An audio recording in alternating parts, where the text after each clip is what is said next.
भाई आप देखने लग रहे हो साची कहना और भाई साची कहना सुखी रहना। भाई लाइक शेयर करते रहना। भाई राजनीति में आना लोगों के लिए भाई बहुत अच्छी बात आप कह सका है, लेकिन राजनीति अगर पढ़े लिखे लोग आवेंगे ना राजनीति में तो भाई और बढ़िया बात होएगी। भाई फतेहाबाद का एक गांव है खारा खेड़ी और भाई ब्लॉक समिति मेंबर का चुनाव लड़ने के इच्छुक हैं। पहली बार मैदान में उतरने लग रहे हैं जी संदीप काकड़ जी। भाई इन्हें तब बात करांगे। भाई बात करना हम इसलिए भी आए हैं क्योंकि भाई एक तो एमए है, सबसे बड़ी बात शिक्षित है, और इनके व्यक्तित्व को देखकर भी भाई आपने कहीं ना कहीं लगता होगा कि भाई कहीं ना कहीं भाई आपकी जो समस्या है ना उनका निवारण होने वाला है। वास्तविकता यह है कि भाई जो सरकारें केंद्र सरकार हो या अपने राज्य की सरकारें हों, जिन लोगों तक जो सुविधा पहुंचाना चाहे ना वह पहुंचे को नहीं भाई। लेकिन संदीप काकड़ का प्रयास सबसे पहले तो यो ही रहेगा। हम इन तब बात करांगे। नमस्कार जी भाई साहब। नमस्कार जी। तो भाई साहब जैसे कि आप राजनीति में आ रहे हैं, ब्लॉक समिति मेंबर का चुनाव लड़ोगे, हाँ जी। तो सर क्या कुछ इस विषय में आप कहना चाहोगे, क्योंकि राजनीति में आना एक बहुत बड़ी चुनौती भी है जी, बहुत सी घनी समस्याओं से गुजरना पड़ा है। हाँ जी, जैसे कि आपने पहले बता दिया कि मैं पहली बार राजनीति में, हमारा कोई पारिवारिक ग्राउंड नहीं कि हम राजनीति से रहे हैं, लेकिन मैंने राजनीतिक शास्त्र से एमए किया जी।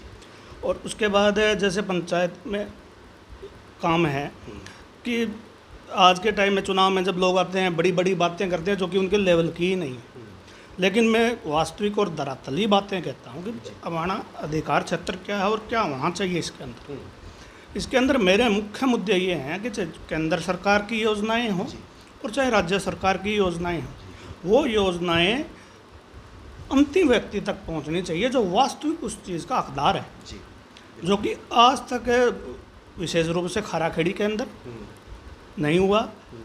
बोडा ओसनाक मेरा वैसे वहाँ से शिक्षा आरंभिक मैंने ग्रहण की है, वहाँ पर भी कुछ चीज़ें हैं जैसे डिस्पेंसरी नहीं है, लेकिन जो मेरा मुख्य उद्देश्य राजनीति में आने का है कि जो जैसे प्रधानमंत्री आवास योजना है वो उचित लाभार्थी तक आज तक नहीं पहुँची, उसको अंतिम व्यक्ति तक पहुँचाना।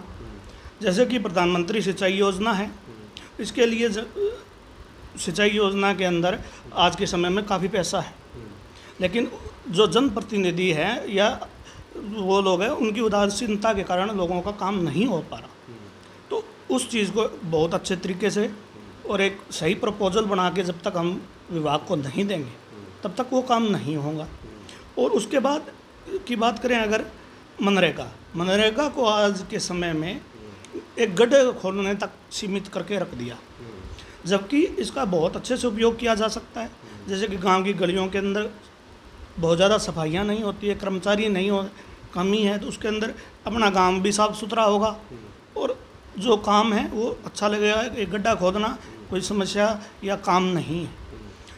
तो इसका एक सही इम्प्लीमेंट और मनरेगा कार्ड और जॉब कार्ड, इसके अंदर भी एक बहुत बड़ा खेल चलता आ रहा है जिसका सुधारना कि जो उचित जिस व्यक्ति को ये मिलना चाहिए उस व्यक्ति का आज मनरेगा कार्ड या जॉब कार्ड नहीं है, और जिसके पास गुंजाइश कह लें अपनी लोकल भाषा में, उस व्यक्ति का आज मनरेगा कार्ड बना हुआ है जो कि काम पर ही नहीं जा रहा।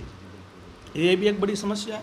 तो यानी कि सही रूप से जो उचित इस चीज़ के अंदर जिस व्यक्ति का कार्ड बनना चाहिए, जिस व्यक्ति को आवास योजना का लाभ मिलना चाहिए, मेरा मुख्य उद्देश्य यही रहेगा कि उन लोगों तक रहे।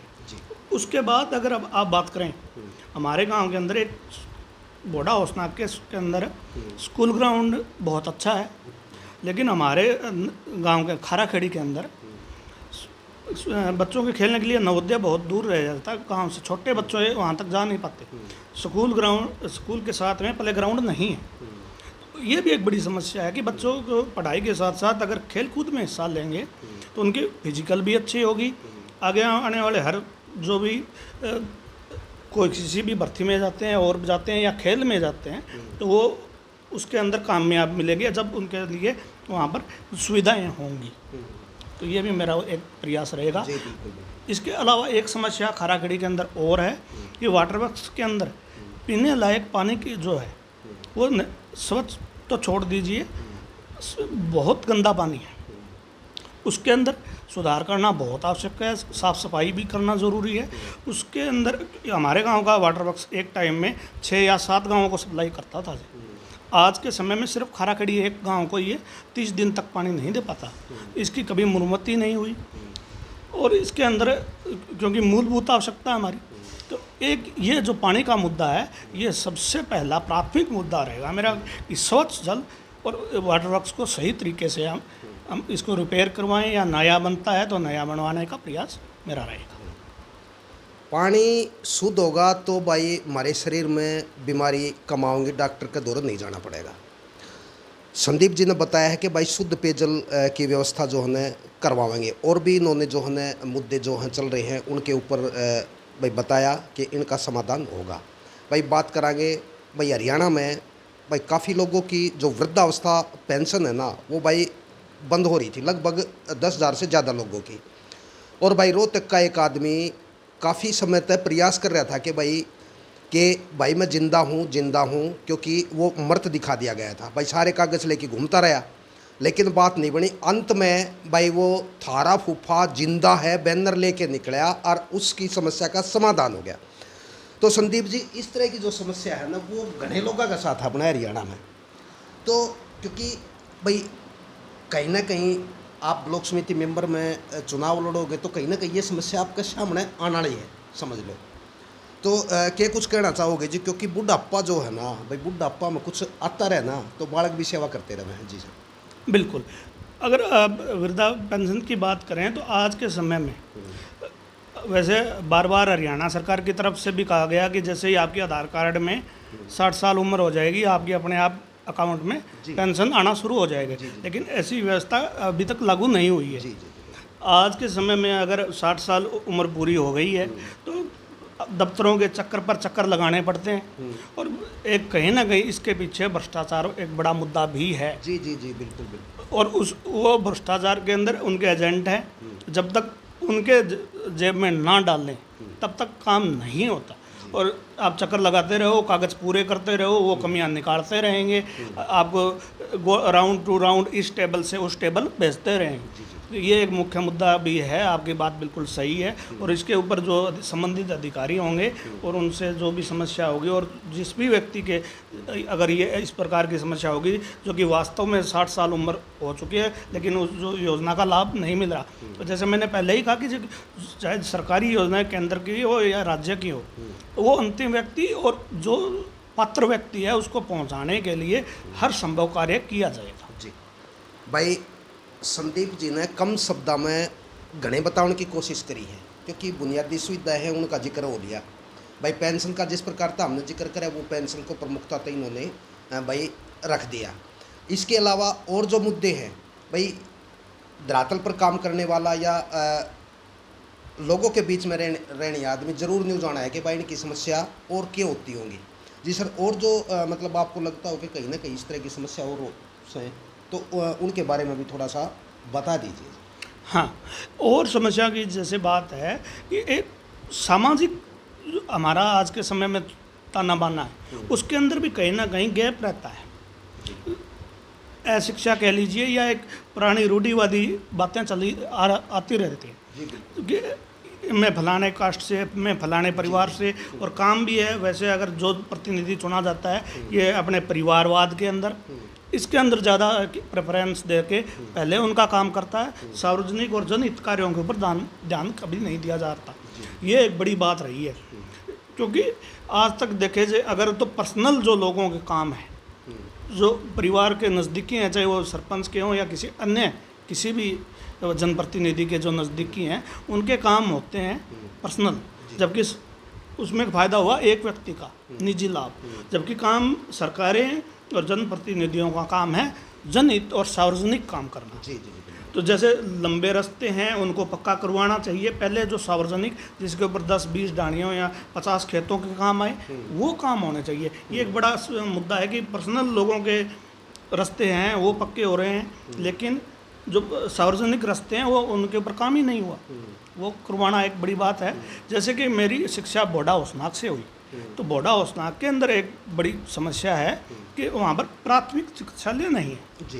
तो अगर मैं जनप्रतिनिधि चुना जाता हूँ तो मैं क्योंकि मेरे लिए बोडा और खाराखेड़ी जन्मभूमि है, तो मेरी शिक्षा भूमि बोडा होसनाक है, तो उसके अंदर उसकी समस्याओं से भी मैं भली भांति परिचित हूँ। तो मेरा प्रथम जो वहाँ पर लक्ष्य होगा कि एक प्राथमिक चिकित्सालय तो कम से कम गांव के अंदर हो।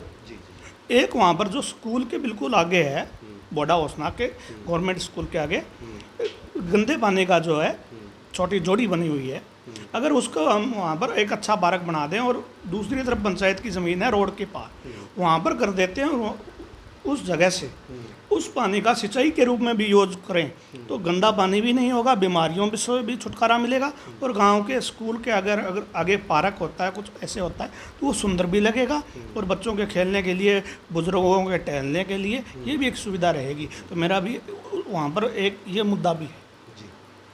तो भाई हमारा जो संदेश है ना वो यो रहेगा, सबसे बड़ी बात भाई हाईली क्वालिफाइड शिक्षित अपनी बात को किसी भी अधिकारी के सामने प्रमुखता से रख सके है। सामाजिक ताना बाना जो मतलब बुना हुआ है, जो डिफरेंस इन्होंने बताया है, कहीं ना कहीं भाई मतलब दूरियां बढ़ रही हैं।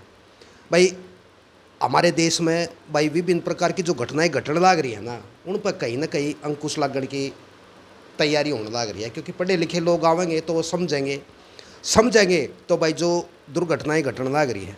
तो एक दुर्घटना भी ताज़ा की है, कौन सा गांव है रिमन, वो कापड़ो गांव का एक दलित व्यक्ति की जो है ना भाई हत्या कर दी गई 7 तारीख को। धारा 302 का मामला भी दर्ज है भाई, ने तो मतलब बात करांगे, क्योंकि इस तरह की जो घटना घटे है ना कहीं दूरियां तो बढ़ावा है भाई। जो विशेष समुदाय कहाँ या दलित समुदाय कहाँ, समुदाय 2 मान लिए भाई, वह भड़केंगे, वह दुखी हुएंगे भाई। कहीं ना कहीं मान लो कि अगर आप किसी के सामने आकर या दूसरे शब्दों में भाई गालियाँ वगैरह भी देते होंगे, सार्वजनिक नहीं मतलब दूसरे तरीके से, तो सर क्या कहोगे ऐसे मामलों में? हाँ, ये जो है जैसे मैंने पहले बताया कि सामाजिक दूरी का मेरा कहने का मकसद यही था, लेकिन हालांकि मैंने जो भी है आज तक मेरे साथ पढ़ने वाले, क्योंकि एक तो मेरी सभी आरंभिक से लेकर के एमए तक मेरे गवर्नमेंट स्कूल, कॉलेज और यूनिवर्सिटी से रही, वहाँ पर मेरे साथ तो कभी ऐसा नहीं हुआ। मेरे तो सभी प्रकार के, यानी कि मैंने तो जात धर्म के साथ कभी हमारे बीच में चर्चा भी नहीं हुई। हमने तो एक जगह बैठे हैं, खाए हैं, पिए हैं, और ऐसी कोई जो समाज में है वो आज भी नहीं है और पहले भी नहीं थी। लेकिन कई जगह हमें देखने को ये मिलता है कि ये छुआछूत का भी अगर बात ले लें, ठीक है पहले जितनी नहीं है, लेकिन कहीं ना कहीं आज भी समाज के अंदर ये चीज़ें विद्यमान हैं। तो इनके अंदर दूरी कैसे करी जा सके, शिक्षा इसका सबसे बड़ा माध्यम है। जब शिक्षा होगी तब एक जगह बैठेंगे, एक स्थान पर बचपन से लेकर के आप जब युवा अवस्था और उसके बाद आगे तक जाएंगे, इकट्ठे आपके शुरू से लेकर अंतिम विचार मिलते हैं, तब ये दूरियां अपने आप दूर हो जाएगी। तो इसके अंदर मैं सबसे प्रमुख यही कहूँगा, इसका निदान एक ही चीज़ है, शिक्षा। जी भाई, शिक्षा को बड़ी प्रमुखता से जो है ना बताया है संदीप जी ने। तो भाई सबसे ज़रूरी है पढ़ाई। भाई पढ़ाई की तरफ जो है विशेष ध्यान दिया जाएगा, लोगों को जागरूक किया जाएगा, और जो दूरियां हैं सामाजिक तानों बानों से जो बुनी गई है वो दूरियां कम होंगी, एक दूसरा लोग समझेंगे। तो और कुछ कहना चाहेंगे? हाँ जी, एक स्कूल के अंदर लाइब्रेरी का, अगर जैसे सरकारी स्कूल हमारा है +2 का है, लेकिन लाइब्रेरी है उसके अंदर बहुत ज़्यादा अच्छी किताबें या पूरी संख्या के अंदर नहीं है। तो मेरा ये होगा कि एक विस्तृत और एक बहुत अच्छी लाइब्रेरी हो, जिससे उन्हें न केवल जो सिलेबस है उतने तक सीमित रहें, बल्कि हमारे जो महापुरुषों के जो भी विचार रहे हैं वो भी पढ़ने को मिले, और हमारा इतिहास भी उन्हें पढ़ने को मिले, और हमारी भविष्य के बारे में भी हम किस प्रकार से अपने भविष्य को उज्जवल कर सकते हैं, इसके ऊपर भी अगर हम जब तक किताबें पढ़ेंगे और ज्ञान लेंगे, चाहे वो उसके अंदर देश विदेश के महान व्यक्तियों ने क्या विचार रखे हैं अपने, तो वो ज्ञान हमें किताबों से मिलेगा, पढ़ने से मिलेगा। तो यानी कि एक बढ़िया लाइब्रेरी की व्यवस्था भी करने की मेरी इच्छा है, और अगर मौका मिलेगा तो मैं हर हाल में करने का प्रयास करूँगा। भाई पैट्रियोट्स की आप बात करा या महापुरुषों के बारे में जैसे बताई हूँ कि हम बात करा, एक लाइब्रेरी मतलब की व्यवस्था जो है न करी जाएगी महापुरुषों के जन्मदिन से लेकर और जो उनके मान ले मृत्यु दिवस तक की पूरी जानकारी जो हमें मिलेगी। कहने का मतलब ये है कि भाई कम शब्दों में घना बताने की कोशिश करी है। ठीक है, तो भाई चुनाव लड़ना चाहते हैं, पढ़े लिखे हैं, और भाई कहीं ना कहीं भाई समाज के बारे में सब कुछ जाने भी है। तो भाई आपकी समस्या का जो निवारण है वो होने वाला है इन्हीं शब्दों के साथ। नमस्कार, जय हिंद, जय भारत।